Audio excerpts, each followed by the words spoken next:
सरगुजा जिले के उदयपुर में परसा ईस्ट के तेबासेन फेज 2 कोल माइंस यानी कि हसदेव क्षेत्र में चल रहे पेड़ों की कटाई के विरोध में अब आम आदमी पार्टी सामने आ चुकी है। इस मामले को लेकर विरोध दर्ज किया गया है। फर्जी ग्राम सभा प्रस्ताव पारित करते हुए पेड़ों की कटाई की जा रही है।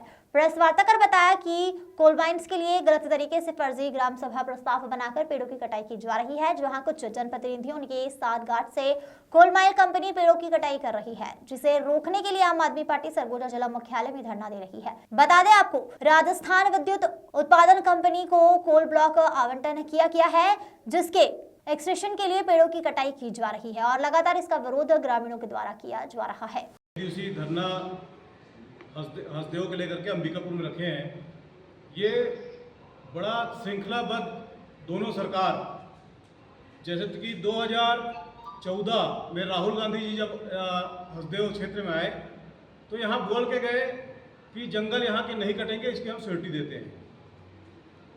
वैसे फिर 2019 में मुख्य सचिव लिखते हैं कि जंगल नहीं कटेगा, पर जैसे ही सरकार बदलती है, भारतीय जनता पार्टी की सरकार आती है, भारतीय जनता पार्टी भी काटना शुरू करती है। भूपेश बघेल की सरकार आती है, वो भी काटने की परमिशन देते हैं पुलिस के संरक्षण में।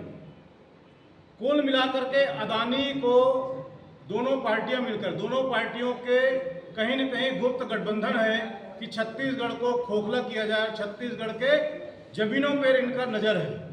अदानी चाहते हैं कि जैसा कि सूरज भाई बता रहे थे, डैम में जब पानी के जगह मिट्टी भरते जाएगा हसदेव का, तो कहीं ना कहीं खेती के जो जमीन है उस पर नरेंद्र मोदी जी के सहायक मोदानी अदानी उनका नज़र है और छत्तीसगढ़ के जमीन वो खरीदना शुरू करेंगे। छत्तीसगढ़ को कंगाल करने का ये साजिश है। छत्तीसगढ़ आदिवासियों की पहचान है और छत्तीसगढ़ में आदिवासियों के साथ अत्याचार बखूबी चल रहा है दोनों सरकारों ने। जैसे कि यहाँ के हमारे महाराज साहब हैं माननीय टी.एस. सिंहदेव जी। टी.एस. सिंहदेव जी ने अपनी सरकार में कहा था कि यहाँ पर एक डंगार भी कटेगा तो मैं गोली पहला अपने सीने में खाऊंगा। तो उसका कटार भूपेश बघेल जी ने कहा कि मैं गोली किसी को चलने नहीं दूंगा, अगर चलेगी तो मेरे ऊपर चलेगी। फिर भी उनके सरकार में रहते हुए अवैध जंगलों की कटाई शुरू हुआ। कोई फर्जी ग्राम सभा के द्वारा और चिट्ठी दिखा करके कलेक्टर है इन्वॉल्व है, यहाँ के प्रशासन इन्वॉल्व है, उसके बाद कटाई शुरू होता है। फिर विष्णुदेव साय जी छत्तीसगढ़ में और इसी संभाग के वो माननीय मुख्यमंत्री बनाए गए हैं। वो आदिवासी हैं। अपने आदिवासी भाई बहनों के ऊपर अत्याचार होता देखकर पता नहीं कैसे वो महसूस कर रहे हैं। आदिवासी सबको आशीर्वाद दे। महेंद्र पाल की रिपोर्ट।